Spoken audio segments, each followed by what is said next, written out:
Hi, my name is Mark Goldblatt, and this is Trailers from Hell. And now we're going to put the hell back in Trailers from Hell and discuss Lucio Fulci's 1980 gorefest, City of the Living Dead, also known as Gates of Hell, appropriately enough, in its American release.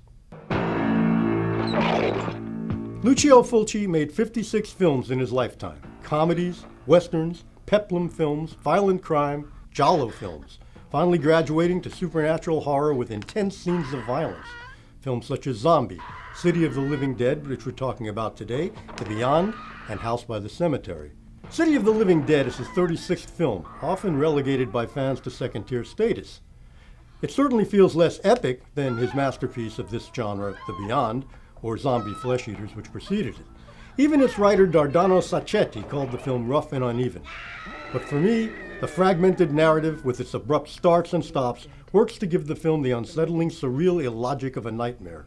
As opposed to his giallo films, which I really admire, which reflect an evil that is human and mortal, although still deranged, the dark and malevolent forces at work in his so-called zombie films showcase a more malevolent, decaying supernatural, without logic or ethics, an oozing primal mass of putrescence that penetrates through bodies and souls.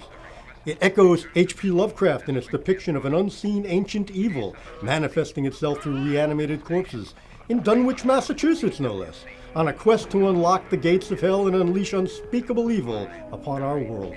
This is portrayed quite seriously and with no intentional sense of humor whatsoever, which is to say, there's no safety valve to deflate the pure horror that's depicted. One of the cinematic elements that makes Fulci's best work so effective is the unrelenting editing style, in this case, the work of Vincenzo Tomasi, in which disparate images like the ones you're watching are juxtaposed and counterpointed to create a real sense of unease.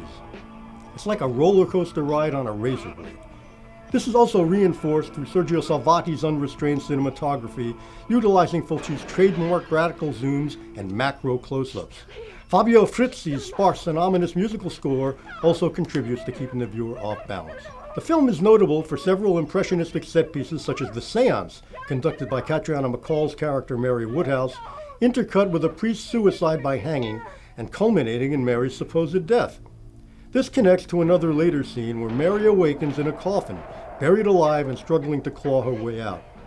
Quentin Tarantino paid tribute to this sequence in Kill Bill, where Uma Thurman is similarly buried alive.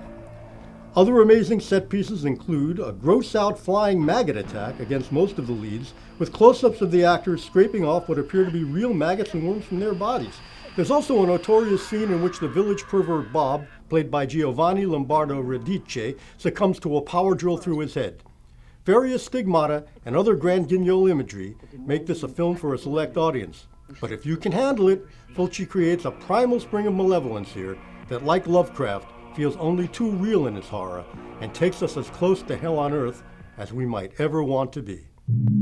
A demanding, implacable enemy whose search for blood is never satiated.